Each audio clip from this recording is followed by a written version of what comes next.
You can't serve two masters. I think that's Matthew 6:24. There's a lot of aspects in life that can be considered gray areas. They're not black and white. This ain't one of them. This is as clear as it gets. It's an absolute. It is absolutely impossible to serve two masters. The Netflix show Ozark, prime example of this. That entire series, the Bird family is serving multiple masters. How'd that work out for them? For a while, John Gotti Jr., he was trying to serve two masters. He was trying to serve his father while also trying to serve his own family. Eventually, John Gotti Jr. had to make a choice. He was facing RICO charges, which is the statute that the feds use to cripple the mafia here in America.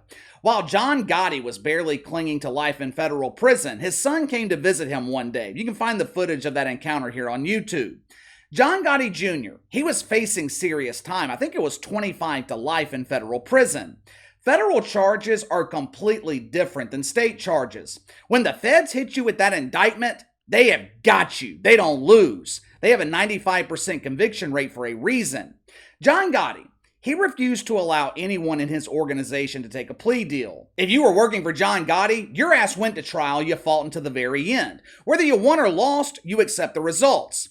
When his son came to visit him that day, he told his father that he wanted to accept a plea deal. If I remember correctly, he could plead guilty to lesser charges and serve, I think it was about 7 years. John Gotti was irate. He could not believe his son was betraying him. Couldn't believe his son would bend to the federal government. The father and son in this situation, they had completely different perspectives. John Gotti always stood on his principles, no matter how fucked up they were. John Gotti Jr., he was thinking about his own family. He was thinking about his children. John Gotti Jr., he was being pulled in two different directions. Do I honor my father? Do I obey his wishes? Or do I honor the family I created? Do I think about my kids? Do I want to see my kids grow up? Two masters, one choice. John Gotti Jr. had to make a choice. He chose his own family over his father. Recently, the Los Angeles Dodgers, they had a choice to make. The Dodgers, along with Major League Baseball and multiple corporations in America, they have put themselves in the impossible position of trying to serve two masters.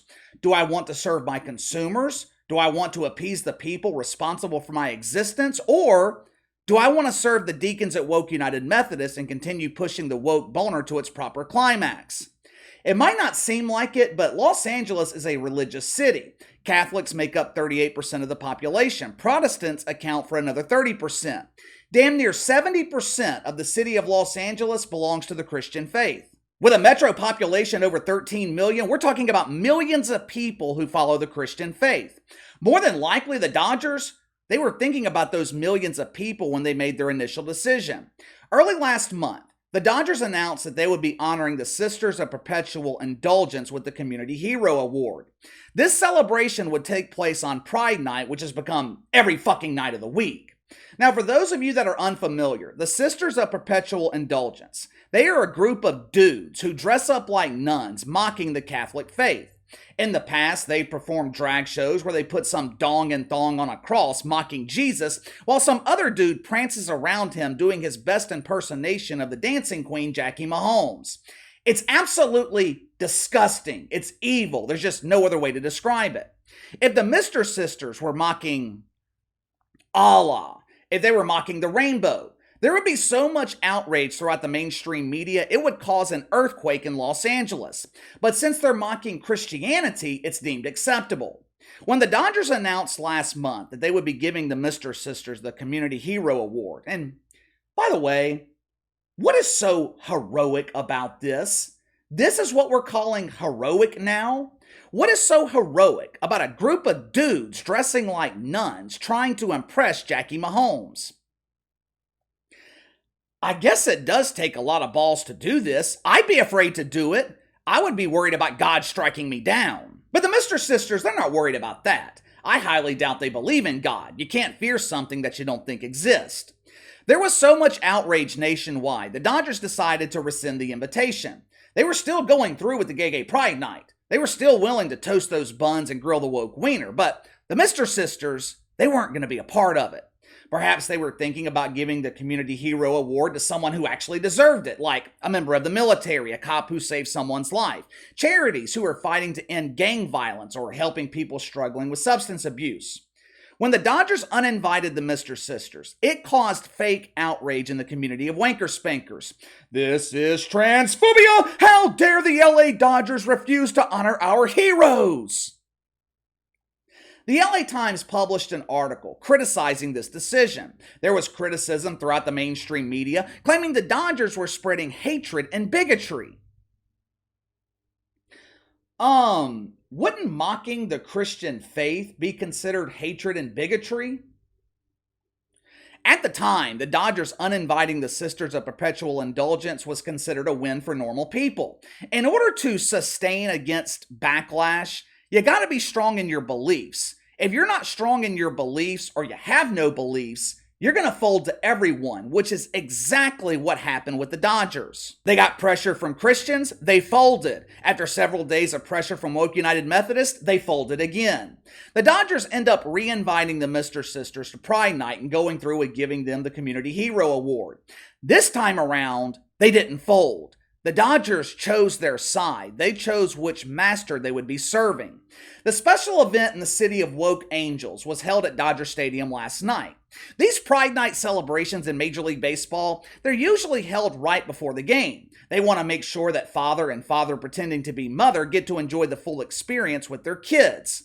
Look over there, Oscar. Look over there. Look how colorful that rainbow is. You see the black line in that flag? That is the transgender marker. That's how Mommy chooses to identify. Mommy used to be named Tommy, but she removed her third leg and now goes by Peg. Oftentimes, teams will invite flaunters of the pride to throw out the first pitch. Thousands of people in these half-empty Major League Baseball stadiums. They will proudly clap their hands, celebrating someone's sexual orientation like it's an accomplishment. It was strange though. Last night, the Dodgers rushed the Mr. Sisters onto the field an hour before the game started. That doesn't make any sense. I thought this was a celebration of pride. When you have pride, you want the crowd in attendance to watch you celebrate your love of the bongo. Not the Dodgers, though. No. They wanted to keep this quiet. They wanted to keep this celebration low-key and private. N. Miller over at Outkick, he was in attendance at Dodger Stadium last night. Now, he wasn't given a press pass. He had to buy a ticket. Outkick requested a media pass for this celebration of Wiener, but for some reason, the Dodgers denied their request. I wonder why. I wonder if the Dodgers were trying to prevent this celebration from being spread throughout social media. N. Miller filmed the honoring of the Mr. Sisters. Now you would think a celebration of this magnitude would be filled with woke hugs and joy. Fireworks exploding in the sky, creating shapes of the big stick, rainbow flags on the field as children recite the Pledge of Allegiance to the cucumber, bald women, blonde men in dresses. I was expecting to see Rachel Levine throw out the first pitch. I was damn sure expecting to see a big crowd. This is a celebration of pride, right?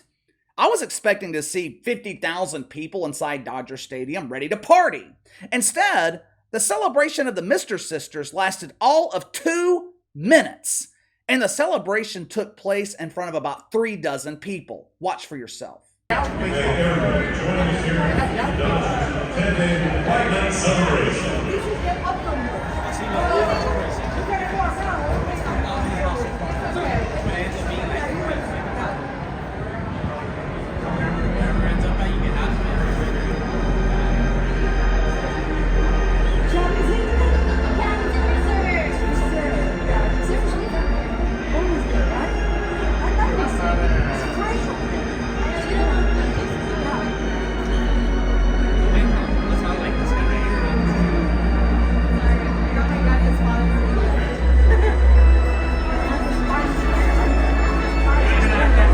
The small crowd size fool you, because there was a crowd last night in Los Angeles.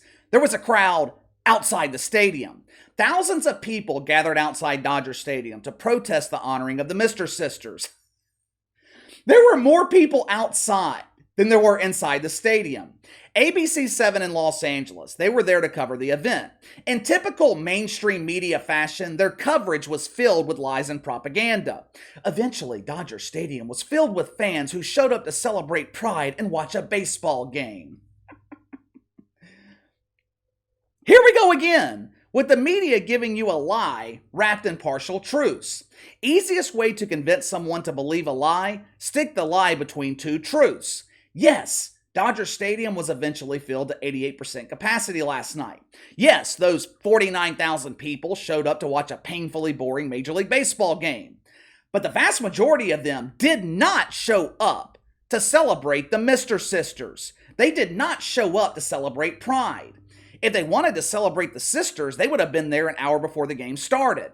Once again, the Dodgers tried to please everyone and ended up pleasing no one. You can't serve two masters. They tried to keep this quiet. They rushed through the ceremony and made sure no one was in attendance. But no one is fooled by this bullshit. The LA Dodgers have chosen their side. They chose their master.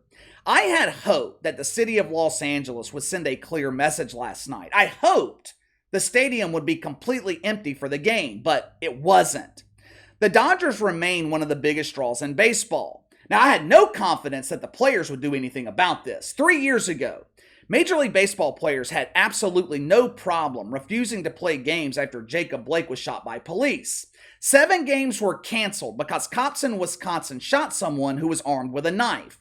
When a team honors a group who makes a mockery of the Catholic faith, it's business as usual. But give me your thoughts. Dodgers honor the Sisters of Perpetual Indulgence an hour before the game in front of an empty stadium.